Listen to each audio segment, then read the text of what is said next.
Barrier Fencing Supply is a fencing wholesaler and distributor based out of Supply, North Carolina.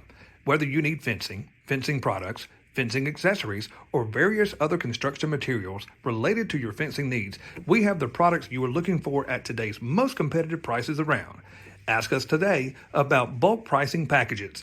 Call 910-269-8661. Contact us by email at sales@barrierfencingproducts.com. Barrier Fencing Supply, proud supporter of the Voice of Victory Lane podcast. Hey, good evening, race fans, and welcome back to another Inside edition of the Voice of Victory Lane podcast with Kip Thompson. Tonight's show is being brought to you in part by Barrier Fencing Supply. We just heard from those folks. And when we close the show tonight, we hear from another sponsor, Atwell Exterior Services out of Greenville, North Carolina, and Team Atwell Racing, a big, huge supporters of our podcast show. And we're so excited to have both Barrier Fencing Supply Company out of Supply, North Carolina, and Atwell Exterior Services on our team. They do so much for us, and we really, really appreciate those guys. Hey, we're going to jump right into tonight's show. We're going to check in down in Burgaw, North Carolina with the driver of the number 75 CSR Racing. It is Chase Singletary. First of all, Chase, hey, good evening, and welcome to tonight's show. Yes, sir. Thank you for having me. Hey, we're super excited to have you, man. You had a great weekend this weekend inside the Fayetteville Motor Speedway and picked up win number 2 for the 2023 season. Man, congratulations. Walk us through Saturday night. Well, man, it was like every other night. You know, we came out to the track and we were expecting to have a good car, which we did. Qualifying went pretty good. The track was a little slick, though, so the car got a little tight on us. It was bogging coming off. It was very tacky. So we fixed that, got it loosened up. And, I mean, the car was just perfect through the race. I couldn't ask for a better car. It was just as good as it gets. I mean, going into the race, I think we started 6th. And then, after that, I think Shabram, something happened to his car on the start and, which set us back a car so we could make our way to the front. But it was just like any other night, gonna try and protect the bottom and just move up to the front.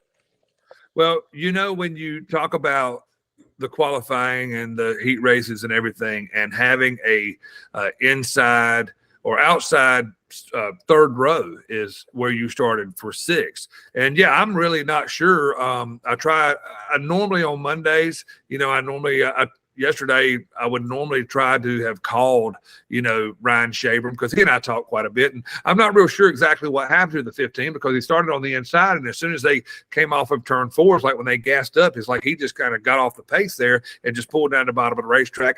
It didn't look like to me. I'm not real sure if Dawson Bryan got into him or whatever. But as I saw him sitting over in the hot pit area, it looked like something on that left rear tire was kind of folded in. I'm not sure if it's something in the rear end broke or exactly what happened, but after you go back and restart, it moves Chad Groves from the inside second row up to the pole position, really. And, you know, Chad really did a phenomenal job in that 112 car. He drove really well, but as the race progressed, you kept inching ever so closely up to the front. And once you got up there and took the lead, you never looked back. But I will tell you, in those last 8, 9, 10 laps, man, you had your hands full and you did a phenomenal job. Talk about that once you got up front, what you had to do. As you just said, you know, elaborate a little bit on what you mean when you said we had to protect the bottom of the racetrack.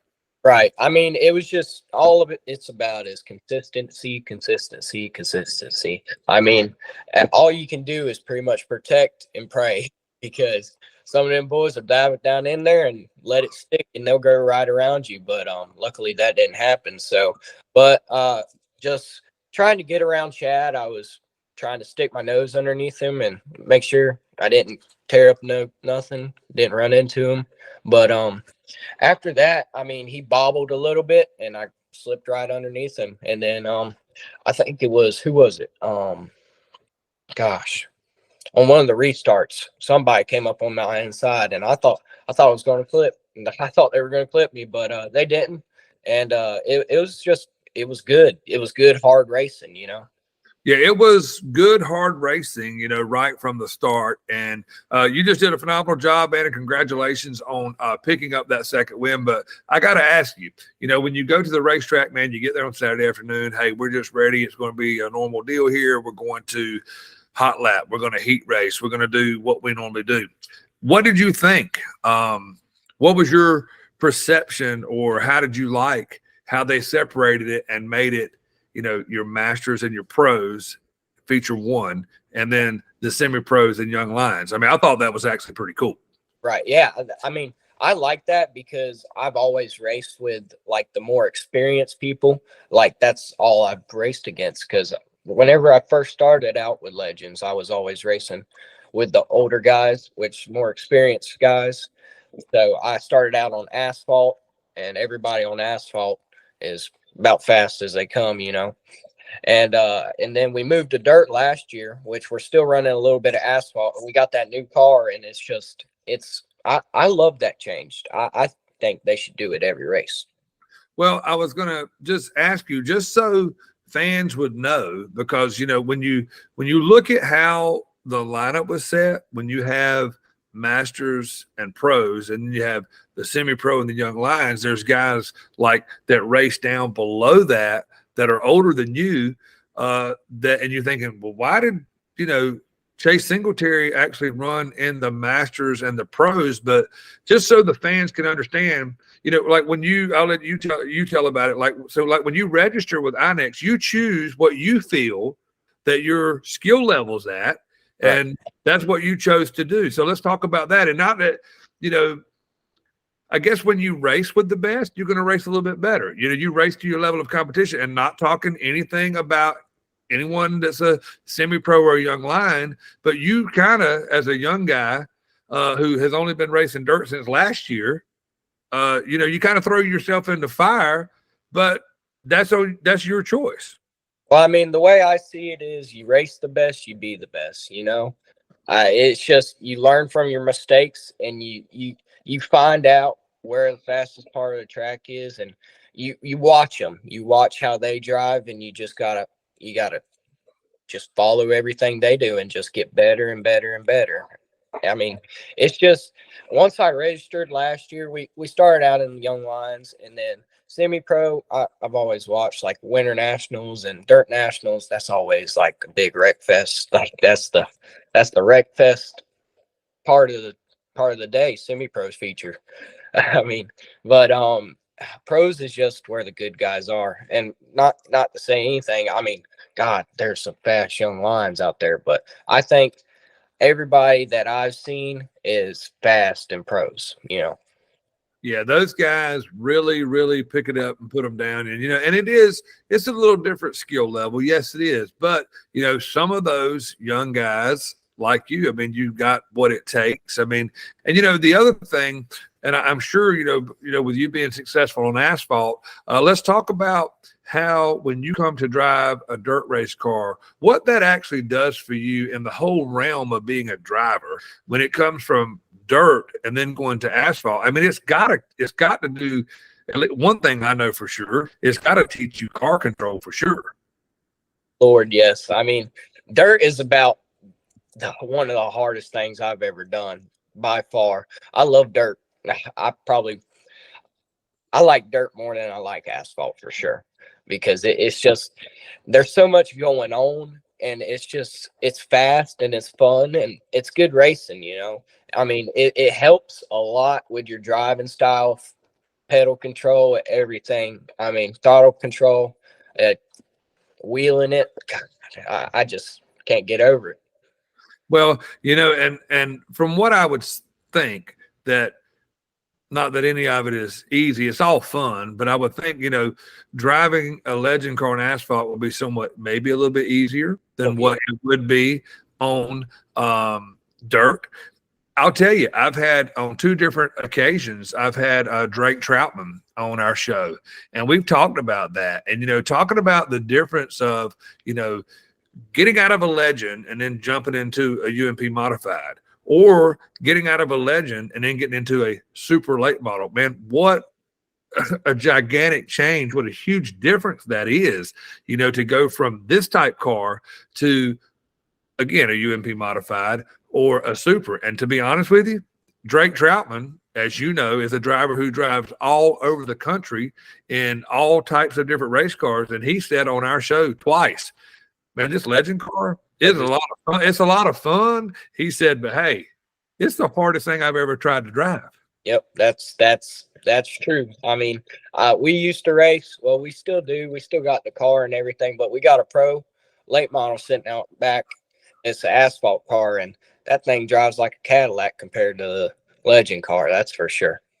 Well, you definitely got to get the white knuckles. You got to get the elbows up, and be up on the wheel, especially when you go into dirt. And I'll go into another part of the show here and asking you, as a driver, Fayetteville Motor Speedway, as far as dirt goes, is kind of becoming like your home racetrack for the weekends whenever you run dirt, which is quite often, because I don't remember here in the last year and a half going to Fayetteville and not seeing the CSR racing number 75. What do you see as a driver as far as the Fayetteville Motor Speedway goes in the aspect of the way that track has been conditioned and the way it is being prepped? It seems to me, and I'll get, and whatever your opinion is, it's your opinion and it's okay. So many drivers, it's just like every single week, man, it's just like people just keep thriving and raving about how good the conditions are at the Fayetteville Motor Speedway. It's like our track crew has gotten something figured out. Right. I mean, I think what they're doing best is during practice and qualifying, they're leaving the bottom closed. So during the race, it'll still be nice, wet, and it'll still have a lot of grip, which the middle is going to be harder than a rock, Yeah, well, it's sometimes that track gets a little funny because, now that what you're talking about, putting those cones out, when you guys hot lap and stuff like that, to try to keep that bottom open so that it kind of comes in a little bit later on. You can see the track look like it's got a little some bite on one end, and then when you get to the other, it's almost like you're on a set of skates sometimes. You know what I'm talking about? Right. I think 1 and 2 is a lot harder than 3 and 4. I love 3 and 4 because you can just full throttle the whole thing. But 1 and 2 is a little bit more difficult. You got to actually set that car to go in there, get it real sideways, and then just hammer the gas, feather it out. Well, it's definitely an art to that, because it's definitely a lot different than asphalt, because you don't feel like the car rotating and stuff like that, on asphalt. But let's talk about now that you've got win number 2 for the 2023 season in the Amzell Trucking Legend number 75.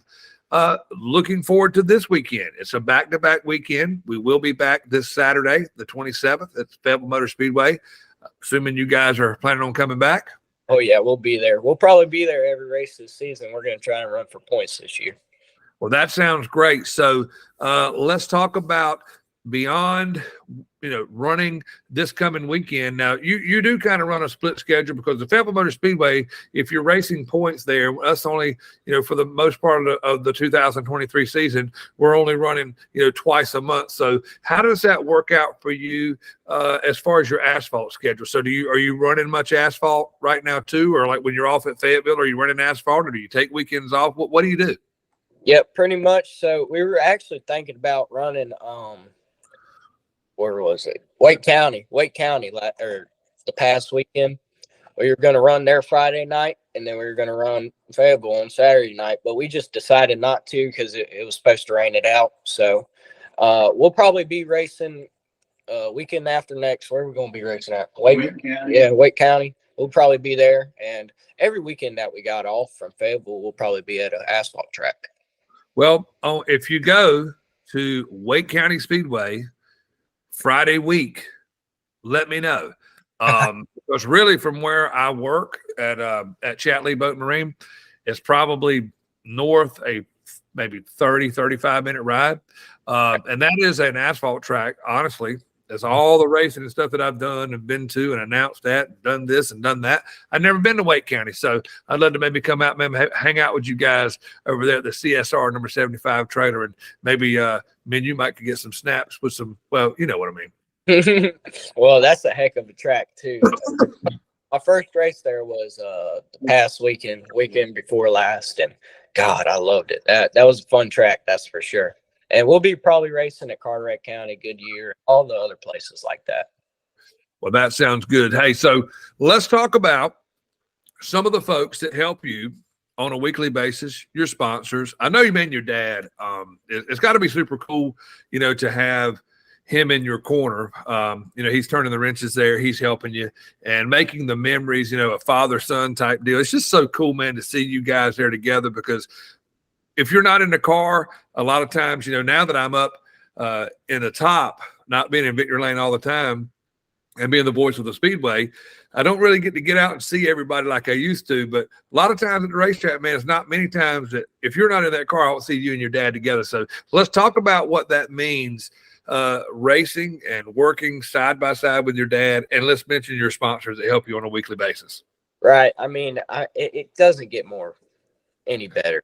I mean, seriously, because me and my dad going out there and racing against these big teams that have 3 or 4 cars out there running against each other. I mean, it's awesome, that's for sure. But I just got to thank everybody that helps me. My mom, my dad, HRH Construction Piping, Halls Building Truck Accessories, Dirt Life Construction, Superior Automotive and Wheels, and my grandparents and everybody else that comes out to the track and just helps, you know.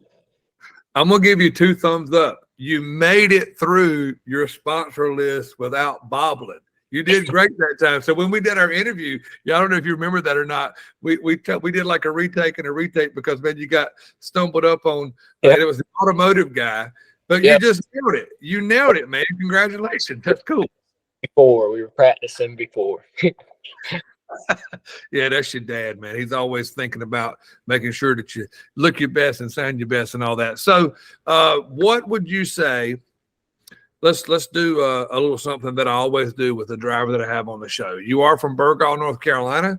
You drive a legend car on dirt. You also drive a legend car on asphalt. You've already talked about, you know, a little late model deal, that's something for asphalt coming up.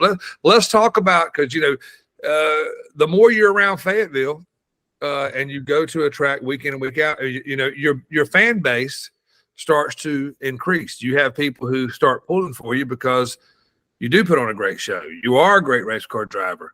So away from the racetrack, what is something that you would like to just kind of throw out there?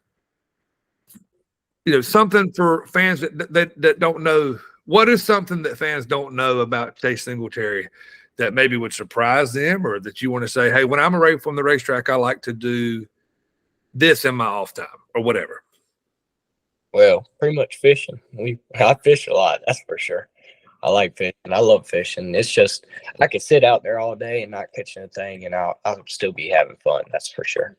Well, I've always said this, and I work in the boat business, so at Chatley Boat Marine in Sanford, North Carolina, and I've always said that a bad day fishing is better than any good day at work. Wouldn't you agree? I agree. That's for sure. Absolutely. Well, listen, man, we thank you so much for taking time being on our show tonight.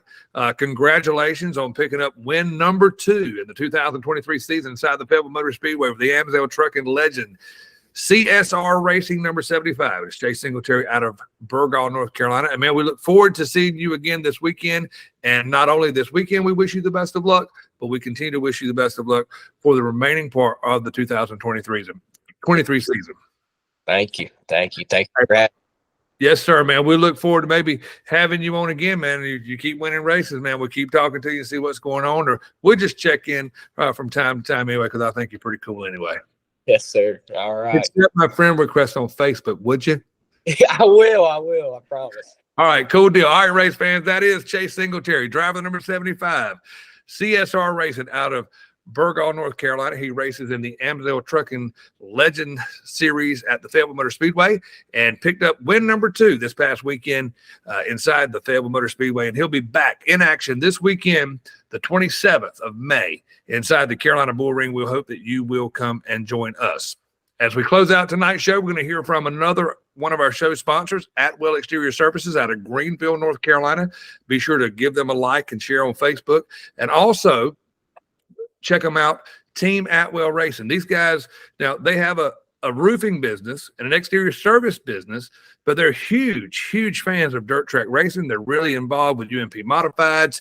Anything dirt, they're all about it, and we're super proud to have them on our show. So we'll hear from them as we close out tonight's show. And as we leave tonight's show, just like every other show, be on the lookout. We could be coming to a racetrack near you, and you could be who we're talking about next right here on our show. Again tonight, our special guest, Chase Singletary, driver of the 75.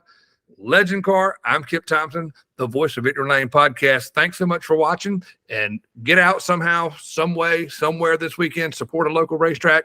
And as always, thank you so much for watching. Good night, everybody. Atwell Exterior Services and Team Atwell ride with a winner. Congratulations to Trevor Atwell and the team at Atwell Exterior Services in Greenville, North Carolina. Atwell is the top-rated roofing and exterior renovations company in racing country, and Team Atwell has sponsored so many great racing teams for years. Ride with a winner on your roof or on the track. Atwell Exterior Services. Atwell Exterior Services and Team Atwell Racing. Ride with a winner.